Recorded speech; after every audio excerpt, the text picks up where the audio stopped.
Bonjour à tous et bienvenue sur la chaîne Wrestling Love. On se retrouve aujourd'hui pour une toute nouvelle vidéo.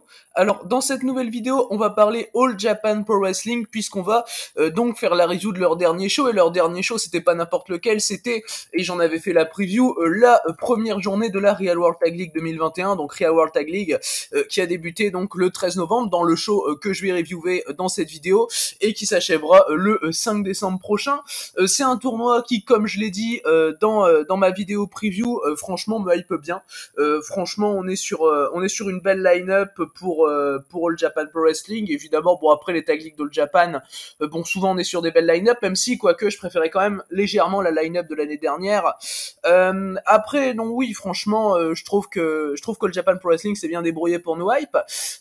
Et du coup, dans ce show, les matchs qui m'ont hypé le plus, personnellement, bon, c'était deux des matchs de tournoi. Déjà, le main event, qui est un des matchs qui m'a hypé le plus de toute la Tag League, Kento et Yuma Oyagi contre les Strong Hearts. On avait également Shigeru Irie et Zeus contre Taka Omori et Isami Kodaka, qui m'a hypé beaucoup personnellement. Donc voilà pour les deux matchs qui me hypaient le plus de ce show. Du coup, on va pouvoir commencer la review de ce show qui s'est déroulé donc au Korakuen Hall. Alors déjà, on avait un match de pré-show qui était un 1 contre 1 entre Izanagi et Black Mensore. Du coup, Izanagi a remporté le match contre Black Mensore en un peu moins de 6 minutes. Alors Izanagi était accompagné par Devil Murasaki, alors forcément on a eu de la hit. Le match était assez chiant, j'ai trouvé personnellement. Alors il a quand même bien démarré, j'ai trouvé.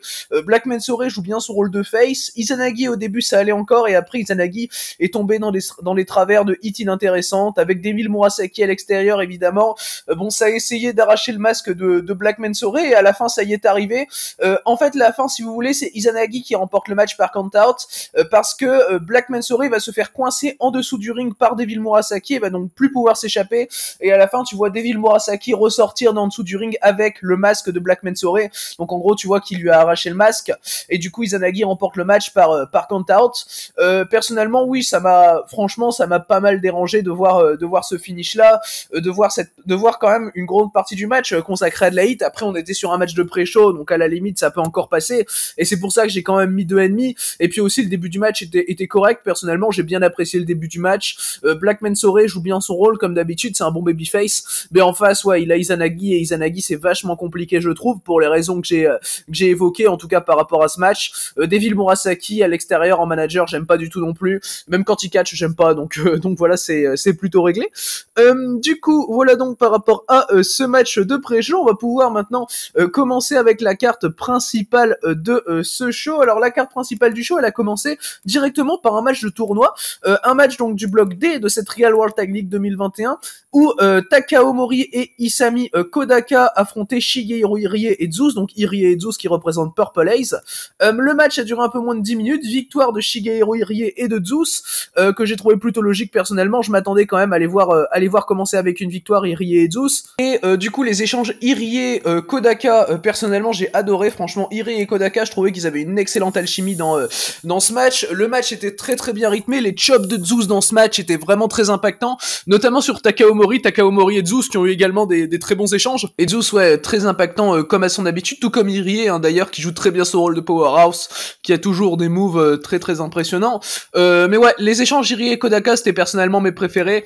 À un moment pendant le match, Kodaka va esquiver la grosse lariat de Shigeru Irie. Ça, j'ai trouvé ça très bien personnellement. Du coup, Irie, qui ne peut pas gagner avec sa lariat, va finir par remporter le match en flash pinfall. En soi, le flash pinfall, personnellement, je l'ai trouvé assez bien amené, je l'ai trouvé assez logique dans l'histoire du match. Donc personnellement, voilà, ça m'a pas plus dérangé que ça, et le match est vraiment très très bon intrinsèquement. Donc pour moi, voilà, c'est un 3,75, c'est mon deuxième match préféré du show, et c'est une excellente manière d'ouvrir la Real World Tag League, hein. Franchement, tu peux pas mieux faire, hein. Et puis en plus, pour faire un opener aussi quali, donc franchement, c'est assez rare de voir des openers aussi quali, je trouve. Et là, All Japan, c'est très très bien les faire. Et puis avec ces 4 catcheurs, Irie, Zeus, Kodaka et Omori, bon, voilà, forcément, t'as quand même de la qualité. Du coup, voilà pour ce premier match match de la carte principale, donc remporté par Shigeru Irie et Zeus. On va maintenant passer au prochain match du show. Alors le prochain match du show, c'était un tag team match, donc qui n'était pas pour la Tag League cette fois, puisque Koji Doi et Kuma Arashi, donc Total Eclipse, affrontaient Dan Tamura et Ryuji Ichikata. Le match ça dure un peu plus de 4 minutes, victoire de Koji Doi et de Kuma Arashi. Voilà, j'ai trouvé ça assez logique personnellement. Alors le match, il est clairement là pour mettre en valeur Koji Doi et Kuma Arashi. Arashi qui a été très bon dans le match d'ailleurs, j'ai trouvé. Koji Doi également qui a été assez sympathique, même si j'ai plus remarqué Kuma Arashi personnellement. Dan Tamura et Ryuji Ishigata, bon, ils avaient clairement aucune chance de gagner. Ils ont quand même essayé un petit peu, surtout Dan Tamura qui est un assez bon underdog. Mais oui, le match, il est là pour mettre en valeur Koji Doi et Kuma Arashi. C'est eux qui ont une grosse domination tout le match. Ils remportent le match logiquement, tout simplement parce que eux, ils sont dans la Tag League. Tamura et Ishigata font pas équipe. Donc, tout simplement, ça, pour moi, c'est juste une raison pour leur donner cette victoire. Et de toute façon, pour moi, Koji Doi et Kuma Arashi vont gagner la Real World Tag League cette année. Donc, encore heureux qu'ils gagnent ce match. Et enfin voilà, dans tous les cas, bon, le match était assez random, mais c'était sympa personnellement, je trouvais à regarder. Donc voilà, j'ai mis 3 personnellement. Du coup voilà donc pour ce match, on va maintenant passer au prochain match du show. Alors le prochain match du show, c'était là aussi un tag team match avec Tajiri et Super Crazy qui affrontaient Atsuki Aoyagi et Rising Hayato. Alors Tajiri et Super Crazy qui, contrairement à Aoyagi et Hayato, font équipe dans la Real World Tag League. Et ce match était là pour préparer également le Tajiri contre Atsuki Aoyagi pour le championnat MLW World Middleweight qui aura lieu bientôt chez All Japan, puisqu'on rappelle, il y a le partenariat MLW All Japan et Tajiri a chopé le titre Middleweight de MLW. Du coup, le match a duré un peu plus de 8 minutes. Victoire logique de Super Crazy et de Tajiri. C'est d'ailleurs Super Crazy qui va faire le tombé sur Rising Hayato pour remporter ce match. Alors Super Crazy et Rising Hayato, d'ailleurs, dès le début du match, ont eu quand même un échange assez sympathique. J'ai trouvé le niveau de Super Crazy correct, personnellement, dans ce match. Le match, je lui ai mis la note de 3,25. Personnellement, c'est un match qui, je trouve, a bien fait son taf. Voilà, pour où il était placé dans la carte. C'était un match qui était pas trop long, qui était pas trop court, je vais y arriver, dont on pouvait profiter d'échanges entre Tajiri et Atsuki Aoyagi, qui est quand même le point central du match à mes yeux, étant donné que ça prépare un futur contrat entre les deux. Donc voilà, personnellement, j'ai trouvé le match bien booké, et oui, la victoire de Super Crazy sur Hayato est logique, pour pas donner de résultats de Tajiri ou d'Atsuki Aoyagi, de résultats concrets de la part des deux, l'un sur l'autre. Enfin voilà, personnellement, c'est ce que je trouve le plus logique à faire, donc pour moi, c'est un match qui a été bien écrit, qui a été agréable à regarder. Atsuki Aoyagi et Rising Hayato, ils ont des bonnes combinaisons, ces deux juniors que j'apprécie beaucoup. Donc oui, le match était quand même bien plaisant. C'était un bon petit match undercard. Donc voilà, pour ma part, c'est 3,25. C'était un match qui, pour moi, dans son booking, a été réussi. Du coup, voilà donc par rapport à ce match remporté par Super Crazy et Tajiri. On va maintenant passer au dernier match de l'undercard du show. Alors le dernier match de l'undercard, c'était un 8-man tag team match avec d'un côté les frères Saito, donc Jun Saito et Rei Saito, qui faisaient équipe avec Ryuki Honda et Koji Wamoto pour affronter donc Suwama, Shotaro Ashino, donc Runaway Suplex, les champions actuels tag team de All Japan, qui faisaient équipe avec les Twin Towers, Kohei Sato et Shuji Ishikawa. D'ailleurs, ça faisait plaisir de voir Suwama dans la même équipe que Shuji Ishikawa. Ça faisait assez longtemps qu'on les avait pas vus en équipe ensemble. Et du coup, ce 8-man tag team match, il a duré 6 minutes et on a eu une victoire de Runaway Suplex et les Twin Towers que j'ai trouvé personnellement assez logique. C'est d'ailleurs Suwama qui va faire le tombé sur Jun Saito. Donc voilà, j'ai encore une fois trouvé ça logique, sachant que Suwama et Shotaro Ashino, c'était l'un des deux qui devait prendre la victoire pour moi, et que les frères Saito en face, c'était l'un des deux qui devait prendre la défaite. Ça me paraissait assez logique. On rappelle par rapport aux frères Saito d'ailleurs qu'ils ont été annoncés pour avoir une excursion aux US dès l'année prochaine, dès le début du mois de janvier, et ils ont déjà eu leur première date annoncée aux US, donc ce sera fin janvier chez MLW. Donc voilà, on verra les frères Saito chez MLW, ce qui me paraît en soi assez logique au vu du partenariat entre les deux feds. Du coup, pour revenir au match, c'était 6 minutes que j'ai trouvé assez agréable à regarder personnellement. Le match, je lui ai mis la note de 3,25. Les échanges, voilà, entre Suwama et les frères Saito étaient assez bons. Les frères Saito, je trouve qu'ils se débrouillent assez bien pour des rookies d'All Japan. Ils arrivent à imprégner le style assez bien et franchement, ils sont assez intéressants. Dès le début du match, les échanges Kohei Sato, Ryuki Honda étaient vraiment bons. Je trouve que Ryuki Honda, pareil, franchement, c'est quelqu'un qui a beaucoup d'avenir chez All Japan. Kohei Sato, de son côté, était assez impactant dans ce qu'il pouvait faire. Et oui, la backdrop finale de Suwama était très violente. C'est logique qu'elle conclue le match. Donc non, oui, personnellement, c'est un match devant lequel j'ai passé du bon temps. C'était un 8-man qui était booké assez logiquement, encore une fois, qui était pas trop court, pas trop long. Donc oui, pour moi, c'est un match qui a entièrement fait son taf. Du coup, voilà donc par rapport à ce match donc remporté par les Twin Towers et Runaway Suplex. On va maintenant pouvoir passer donc aux trois derniers matchs de la Real World Tag League de ce show, parce que du coup, on en avait déjà eu un en opener de la carte principale. Du coup, on va commencer avec un match du bloc C. C'était Seigo Tachibana et Yoshitatsu, donc le Yoshitatsu Kingdom, qui affrontait Kazuma Sakamoto et Kengo Mashimo. Le match a duré un peu plus de 3 minutes. Oui, c'était quasiment un squash, hein, et il a été remporté logiquement par Kengo Mashimo et Kazuma Sakamoto. Alors personnellement, je voyais pas le match être aussi court, mais je voyais une victoire assez sereine de Kazuma Sakamoto et de Kengo Mashimo, donc le résultat me paraît quand même logique, malgré le squash qui fait que je peux pas mettre une note assez haute. J'ai mis 2,75 personnellement, parce que c'est quand même 3 minutes que j'ai bien apprécié. J'ai trouvé que Kazuma Sakamoto et Kengo Mashimo dans ce match ont fait quand même du bon taf. Évidemment, ils ont dominé les 3 minutes. Bon, Seigo Tachibana a essayé de revenir à des moments. Je me demande si Yoshitatsu a été homme légal une fois pendant les 3 minutes. Il me semble même pas. Mais Seigo Tachibana, a été underdog dans le match. Les échanges qu'il a eu le peu d'échanges qu'il a eu avec Kazuma était sympa. C'est Tachibana qui va prendre le pin par Kazuma Sakamoto. Voilà, Kazuma Sakamoto et Kengo Mashimo qui sont montrés comme vachement forts du coup pour ce début de la Real World Tag League. Et c'est pas pour rien d'ailleurs que je les vois passer leur bloc. Personnellement, je les vois aller jusqu'en demi-finale, Mashimo et Kazuma Sakamoto. Donc, enfin, non, franchement, c'est un match que globalement, pour s'il était, j'ai bien aimé, mais j'en attendais plus de ce match, j'attendais un match plus long, peut-être légèrement plus compétitif quand même, hein, voilà, je voyais pas Mashimo et Sakamoto dominer à 95%, quoi. Mais donc oui, c'est un peu dommage d'avoir fait ça. Après, je peux entendre, vu la longueur du main event, que tu es à raccourcir certains matchs dans ton show. On en parlera le moment venu par rapport au main event que j'ai trouvé excellent d'ailleurs. Mais oui, Mashimo et Sakamoto sont présentés comme assez forts dès le début de cette Real World Tag League. Dans leur groupe, ils ont aussi les Twin Towers qui sont présentés comme forts également. Donc voilà, je pense qu'on va déboucher sur une finale de bloc vraiment compétitive entre les deux équipes. Personnellement, je pense que c'est ce qui sera fait, et je vois bien Mashimo et Sakamoto remporter leurs 3 matchs de tournoi, en tout cas leurs 3 matchs de bloc. Du coup, voilà donc par rapport à ce match, on va maintenant passer au pré-main event de ce show. Alors le pré-main event de cette première journée de la Real World Tag League 2021, c'était Abdullah Kobayashi et Drew Parker, donc une équipe de BJW qui affrontait Okuto Omori et Jake Lee, donc de Total Eclipse. Le match a duré un peu plus d'1 minute, victoire d'Abdullah Kobayashi et de Drew Parker, qui personnellement m'a pas énormément étonné. Alors Kobayashi et Drew Parker, je les ai pas trouvés mauvais, très honnêtement. Bon, Kobayashi, c'est toujours assez compliqué dans un ring.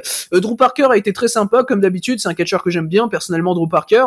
Même si, bon, je sais pas si l'équipe a vraiment sa place dans une tag league de BJW, en tout cas, j'ai trouvé que le match n'était pas mauvais.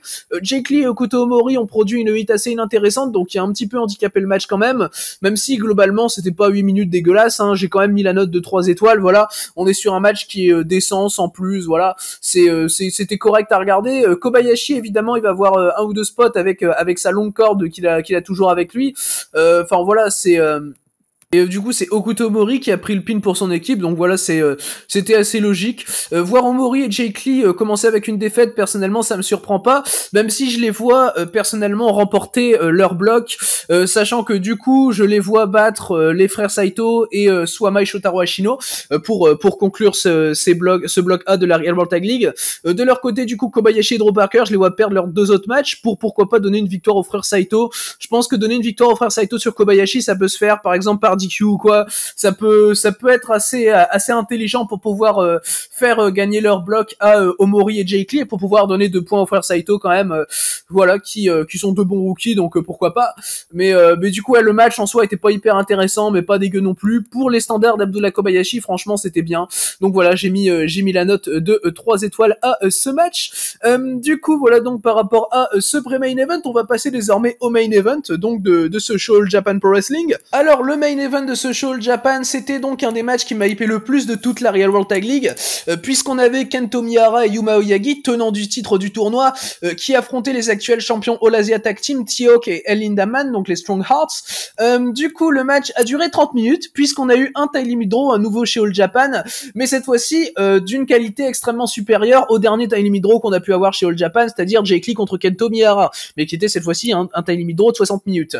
Là, on a eu 30 excellentes minutes de catch par équipe, évidemment, et avec ces deux équipes-là, c'est pas hyper surprenant. Et c'est pour ça que je disais, oui, il a fallu réduire la durée de certains matchs dans le show, vu la durée du main event. Voilà, avec 30 minutes de main event, tu comprends mieux pourquoi le Mashimo et Sakamoto contre Yoshitatsu et Seigo Tachibana a duré que 3 minutes. Il a fallu raccourcir certains matchs dans le show. Et comme je disais, le match, je l'ai vraiment trouvé excellent. Alors les échanges avec de toute façon, les 4 catcheurs ensemble ont eu tous des échanges vraiment excellents. Les échanges Kento Miyahara, T-Hawk étaient particulièrement excellents, j'ai trouvé. Les échanges Yuma Aoyagi, T-Hawk également, je les ai adorés personnellement. Yuma Aoyagi et T-Hawk qui ont eu franchement tous les deux des occasions de gagner assez fortes dans le match. À un moment, t'as Yuma Aoyagi qui a réussi à placer sa soumission sur El Lindaman, je crois. El Lindaman a réussi à résister assez longtemps à la soumission. Il a réussi à aller attraper les cordes. Les retours de Kento derrière étaient vraiment intelligents, j'ai trouvé. Bon, toujours ses coups de genoux, mais c'est toujours hyper intelligent, je trouve.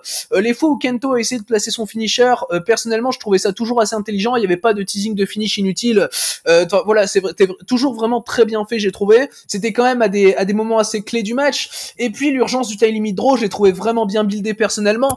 T'as El Lindaman qui fait un enchaînement magnifique sur Yuma avant la fin, où il finit par une German suplex qui est absolument parfaite, qui est vraiment impressionnante, la German suplex d'El Lindaman. Yuma Aoyagi va se dégager. Derrière, t'as El Lindaman qui veut partir pour faire une Tiger suplex, qui veut vraiment finir le match à fond. T'as Yuma Aoyagi qui va réussir à avoir un contre tout proche de la fin et qui va placer sa soumission sur El Lindaman, il me semble. Et derrière, du coup, t'as Yuma Aoyagi qui va, pendant qu'il est en train de placer sa soumission, t'as le match qui va atteindre les 30 minutes, la cloche qui va sonner. Yuma croit qu'il a remporté le match, mais finalement l'arbitre annonce le draw. Donc enfin voilà, c'était très bien d'avoir booké ça comme ça, j'ai trouvé. En soi, le time limit draw, c'est peut-être la solution la plus logique dans un match comme ça entre les deux équipes, parce que sérieusement, quitte à les faire perdre. Est-ce que t'allais faire... Enfin, moi personnellement, je voyais T-Hawk et Lindaman créer la surprise pour remporter le match, mais finalement, c'était pas spécialement pratique derrière pour faire gagner le bloc à Kento Miyahara et Yuma Aoyagi. Donc, je peux totalement comprendre la décision de time limit draw ici, dans le sens où finalement T-Hawk et Lindaman arrivent quand même à pousser les anciens champions, les tenants du titre du tournoi, jusqu'à 30 minutes time limit draw. Donc, ce qui est personnellement, je trouve déjà quelque chose d'assez gros pour T-Hawk et Lindaman, parce qu'ils sont entre guillemets seulement champions de l'Asia Tag Team. Ce sont les titres tag mineurs dans le Japan Pro Wrestling, mais ils montrent quand même qu'ils sont une très grosse équipe et franchement des outsiders pour leur bloc. Bon, évidemment, Kento et Yuma vont remporter leur bloc, c'est ce qui me semble le plus logique, mais T-Hawk et Lindaman avec ce match peuvent mettre quand même du doute dans la tête de Kento et Yuma dans un certain booking. Donc personnellement, j'ai trouvé ça vraiment très très bien fait. L'histoire du match est très très bonne, où T-Hawk et Lindaman arrivent en outsider dans le match et passent limite favoris durant le match, mais finalement vont pas arriver à conclure contre Yuma et Kento. Et Lindaman va presque arriver à le faire proche de la fin sur Yuma Aoyagi, mais voilà. D'ailleurs, j'ai trouvé que Yuma Aoyagi a été bien plus mise en valeur dans le match que Kento Miyahara, et c'est quelque chose qui m'a beaucoup plu personnellement. Bon, même si évidemment Kento Miyahara a été excellent, hein, c'est Kento Miyahara forcément. À quoi on s'attend finalement? C'est Kento Miyahara, c'est un des meilleurs catcheurs du monde. Donc voilà, à part s'il est mis 60 minutes contre Jake Lee, je vois pas comment ça pourrait mal se passer. Et donc très clairement, on est ressorti. Enfin, moi personnellement, je suis ressorti du match très très satisfait. J'ai mis 4 étoiles à ce main event. C'est pour moi donc le meilleur match du show, et ça risque d'être compliqué de topper le match dans la Real World Tag League. Après, on sait jamais. On a quand même de grosses affiches qui peuvent arriver durant ce tournoi, comme par exemple les Twin Towers contre Kazuma Sakamoto et Kengo Mashimo, qui est un match qui m'hype quand même beaucoup. Mais oui, ça va être quand même difficile de topper Miyahara et Yuma contre T-Hawk et Lindaman vu le niveau du match. Du coup, voilà donc par rapport à ce match qui a donc conclu ce premier show de la Real World Tag League 2021. Alors par rapport au show dans l'ensemble, personnellement, j'ai trouvé que c'était un très bon show de la part d'All Japan. Très clairement, le booking était vraiment bon, j'ai trouvé. En soi, tout trouvait sa logique, même si bon, je suis pas fan du fait que le Mashimo et Sakamoto contre Tachibana et Yoshitatsu n'ait duré que 3 minutes, mais à part ça, franchement, tout trouvait une logique vraiment bien. Personnellement, j'ai évidemment des matchs à conseiller dans ce show. 2 matchs à conseiller pour ma part: Kento Miyahara et Yuma Aoyagi contre Lindaman et T-Hawk, évidemment. On est sur le meilleur match du show, 4 étoiles pour ma part, et mon deuxième 4 étoiles seulement d'ailleurs du mois de novembre, Mois de novembre qui est pour l'instant très pauvre en 4+, puisque les deux seuls 4+, que j'ai mis, donc c'est ce match-là, Kento et Yuma contre Tio et Lindaman, et chez Dragon Gate en début de mois, j'avais mis 4,5 au Yamato BB Hulk, mais pour l'instant c'est tout, mais bref. Et le deuxième match que j'ai à conseiller, ce serait Shigeru Irie et Zeus contre Takao Mori et Isami Kodaka, donc qui était en premier match de la carte principale, qui était là aussi un très très bon match, donc avec un 3,75 pour ma part. Du coup, voilà donc par rapport à ce show, c'est ce qui conclut donc cette review du premier jour de la Real World Tag League 2021. Merci à vous donc d'avoir écouté cette vidéo, j'espère qu'elle vous aura plu, et du coup d'ici les prochaines vidéos, je vous dis à la prochaine.